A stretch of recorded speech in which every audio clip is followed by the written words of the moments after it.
I can only imagine that right now there are countless Disney stockholders prostrate before the film gods, thanking them for allowing them to release this onto Disney Plus instead of the silver screen, where it would have sunk like the Titanic, and deservedly so. But by releasing it onto Disney Plus, our corporate overlords, who, never forget, own everything, can keep exactly how little interest there is in this film, as well as how much money it would lose were it allowed out, of that shallow, uninteresting, self-satisfied kiddies pool. Although the lack of merchandise really should have tipped me off. A $125 million budget film should come with loads of toys, branded clothing, backpacks, online apps, but I couldn't find anything. Now, this is based off of a book where for once the main protagonist would in any other book be the villain, which is an interesting and unique idea for a character who slowly develops into something of an anti-hero over the course of the series. I remember reading some of them and enjoying them well enough when I read them many, many moons ago, but as I'm always saying, the books do not matter. If I have to read the books to understand your film, then you have made a bad film. This is a hill that I am prepared to have other people die on without hesitation. But better people than I will tear apart how this film deviates from the books. I'm a film critic who's here to slam a film and drink tea, and somehow I'm out of tea. I'll start at the start because that's generally a good place to begin. Dame Judi Dench needs to fire her agent, preferably into the sun, but I'll settle for just getting rid of them, ensuring they never so much as watch a film again, let alone try to get people placed into them. I mean, this is a step up from last year's Cats, but that's saying absolutely nothing. Here, she roams around sets looking like she's in some as-yet unreleased Star Wars film, doing to Irish accents what Dick Van Dyke did to the Cockney accent, in the flesh and at your service, whilst at the same time trying to sound like Christian Bale's Batman. Swear to me! Actually, a lot of people who do a lot of the talking seem to be basing their performance off of Bale's Batman, including Josh Gad, tolerable in Little Monsters, insufferable in everything else, who narrates the film via flashback, whilst also portraying the character of Mulch Diggums, a giant dwarf with the ability to tunnel through dirt at a high pace, and to never shuts up. Because who needs moments of silence in a film?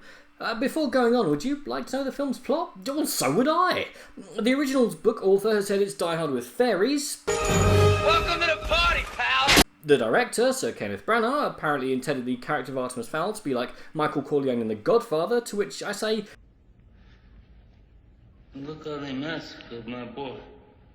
have you seen the original version of these films, or did you get them off some bloke in the pub?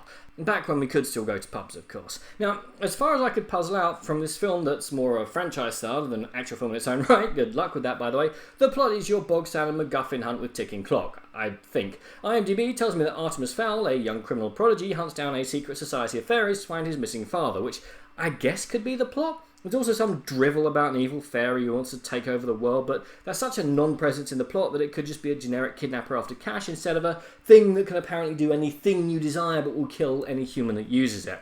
Sounds familiar somehow.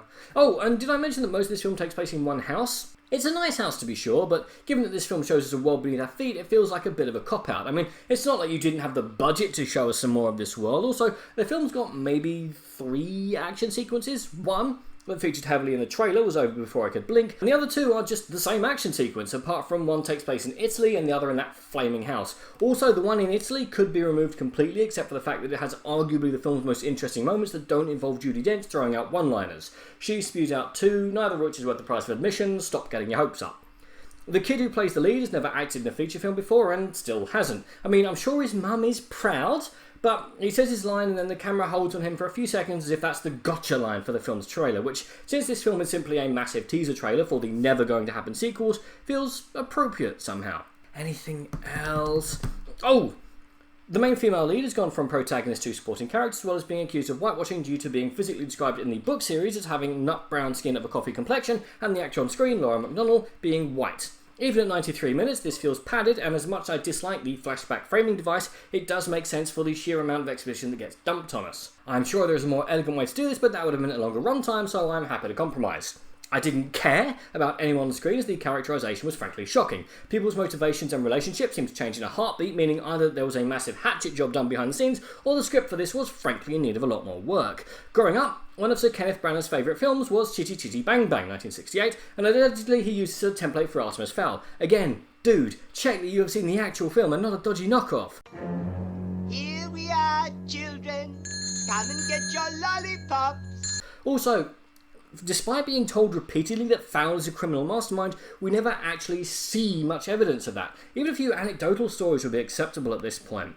Look, Artemis Fowl is exactly what you think it is, a tissue paper thin film that was made not to be a film in and of itself, but to set up a never going to happen franchise. Its characters are thin and dull, its action sequences dull and repeated, and it's filmed using the always an interesting flashback technique, and it needs to explain a few more things than it actually does, but that would require more exposition. I was just grateful that I was watching it at home on my sofa rather than having to suffer through this thing polluting my beloved silver screen. On the other hand, I'm always happy to see Disney suffer a bomb, but sad that I'll never know how big of a bomb this is, because this is a bomb. Do not see this film under any circumstances. There are other, better kids' films to see, such as Chitty Chitty Bang Bang. Come and get your lollipops. But what did you guys think, and what is your favourite I'm really going to start a franchise film? Comment below, let me know. I'm Daniel, it's been a dunking. If you've enjoyed this video, please like, share and subscribe.